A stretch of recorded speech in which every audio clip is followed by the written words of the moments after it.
Okalar, motorda hali changi yo'q. Hammaga qiziq bo'lgan savol bu ko'rib turganinglar katta shassi.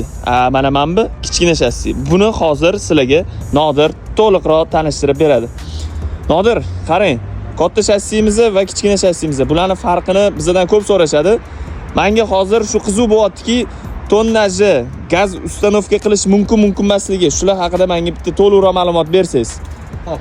Kichkina shassimiz benzin yoqilg'isida harakatlanadi va maksimal yuk ko'tarish qobiliyati 2 tonna 8 gacha bo'ladi. Katta shassimiz zavodskiy holatda salarishli bo'ladi va ushbu shassimiz ham gaz uстановkasiga mo'ljallangan, ya'ni muammosiz metan yoki propan gaz uskunasini o'rnatsa bo'ladi. Katta shassimiz ham maksimal yuk ko'tarish qobiliyati 7 tonna 880 kg tashkil etadi. Xo'p, bu tushunarli. Bu solyarka, to'g'rimi? Bu benzin. Mengacha shunaqa variant ko'rsating, gibrid bo'lsin, ham gaz o'zida bo'lsin, ham benzin o'zida bo'lsin. Bormi shunaqasidan? Bor bitta shunaqasidan. Yuring tepasida ko'rsataman. Nodir, endi menga bunga to'liqroq ma'lumot bering. Bu nimaga bunaqa gaz ballon qarang, bittasi katta turibdi, bittasi kichkina.